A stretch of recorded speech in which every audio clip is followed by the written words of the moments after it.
Assalamualaikum warahmatullahi wabarakatuh. Today our group want to talk about linking seismic measurement to the international system of units.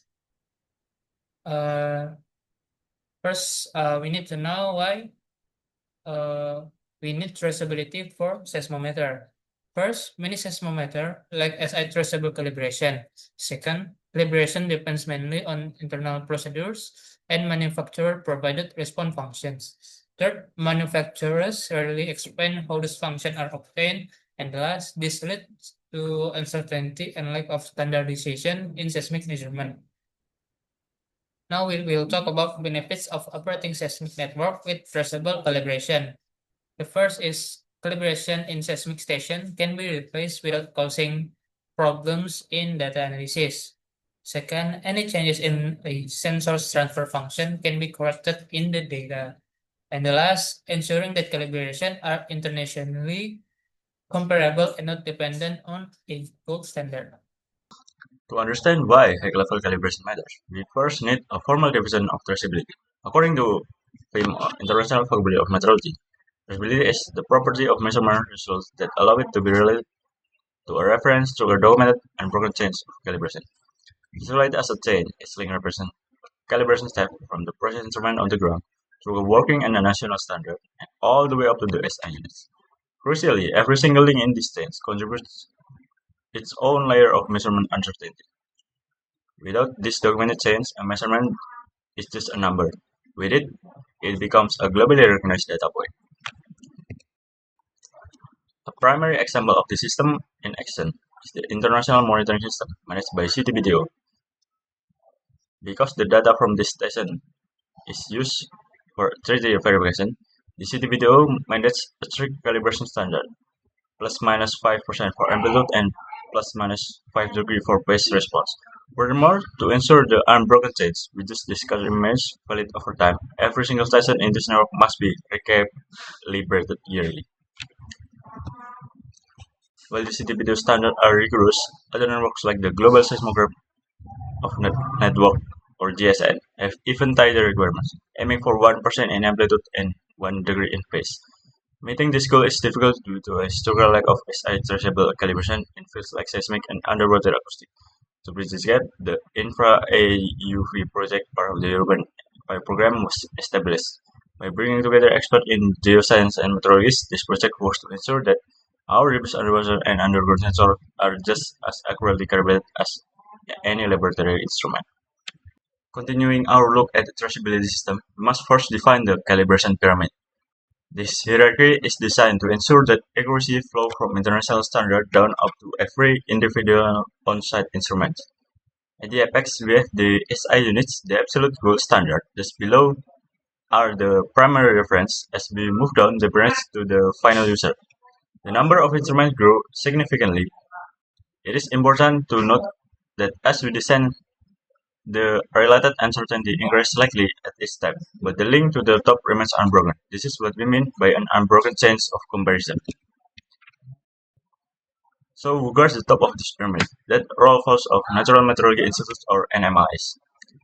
Institutes like PTB in Germany or LNE in France perform primarily calibrations. They don't just compare tools, they use fundamental physics to trace measurements, like vibrations, directly to the meter and the second.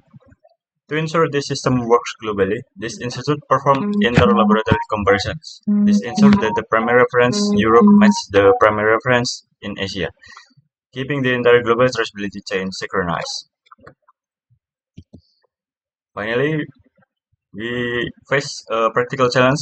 NMIs are the elite laboratories, and they cannot manually calibrate the thousands of sensors used in global networks, like the IMS. This is where the need for regional calibration facilities arise. Shipping sensitive instruments back to an NMS is expensive and risks transfer standard instability. Essentially, the instrument might lose the accuracy during the bumpy ride home.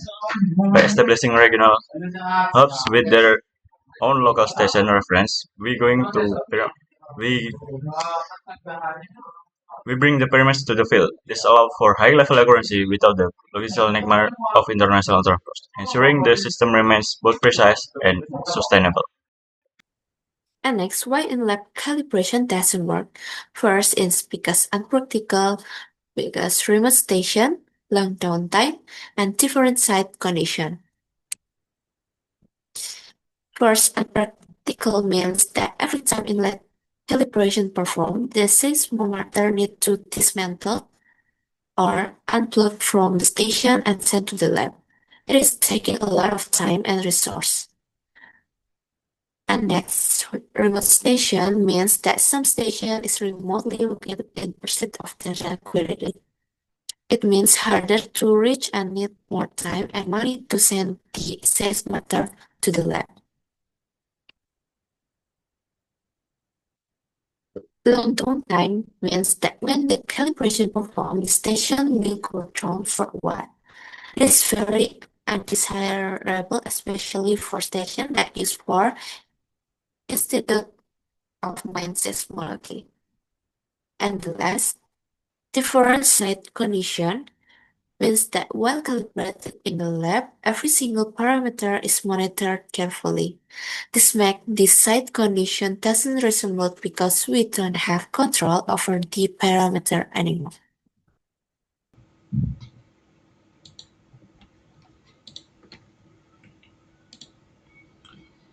We now turn to the most commonly used method today, namely internal electrical calibrations. This method uses electric coil excitations to test the seismometer's response. However, this method has fundamental limitations. The main problem is component coverage. Electrical calibrations only test internal electronics components.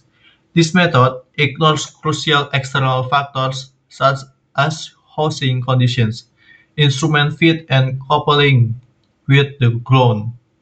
In fact, these physical factors are often in the cause of data deviations, especially at high frequency. In addition, in force feedback seismometers, this test signal is often directly cancelled by the feedback system, so it doesn't represent the actual mechanical behavior.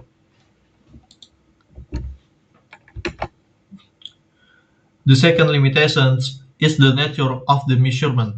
This electrical method actually only estimates relative change in transfer functions rather than providing true absolute sensitivity.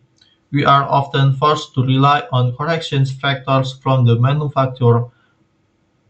Unfortunately, these corrections are often incomplete, limited to certain frequencies, and lack transparency because manufacturers rarely explain how the figures were obtained. To obtain true absolute calibrations, we still need mechanical excitations using a shaker. Next, let's look at the impact on stations operations. When electrical testing is performed, the artificial signal generated will mask the original ground movement. This causes interruption in data recording, which can violate the requirements of continuous monitoring stations. And most critically, this method lacks traceability because it doesn't use a measurable mechanical motions reference. This method cannot be linked to the to S.Si standards. Therefore, the authors conclude that the electrical method is more appropriately referred to as a maintenance tool for detecting damage due to aging rather than a standard calibration method.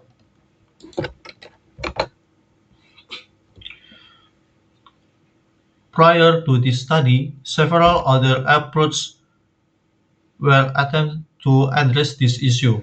One of them was the method proposed by Davis and Berger 2012. This method combines natural signals such as microseismic earthquakes or tidal movements with electrical methods. However, its weakness is its high dependence on Earth model simulations. We must assume that the Earth model used is 100% 100% correct, or we need complex independent verification for the result to be valid. The second previous approach is the reference calibration method, which is then transferred to the field, as done by Zhu et al. 2018. The concept is to calibrate a reference sensor in the laboratory using a shaker, then bring it to the field to calibrate other sensors.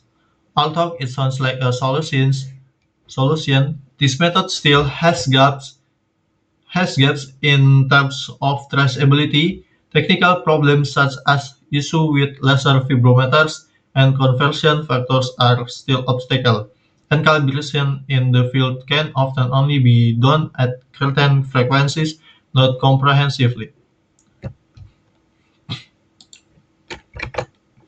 Therefore, this research aims to overcome the limitations of previous work. This research offers progress in the form of establishing a reliable calibration basis in a laboratory that is fully traceable to S.I units. In addition, this method expands the excitation range to higher and lower frequency and allow the determination of the frequency response functions in situ, without having to rely on less accurate internal calibration procedures. That's our explanation for our group. I want to apologize if any mistake in our explanation. Thank you for your attention and see you in the next material.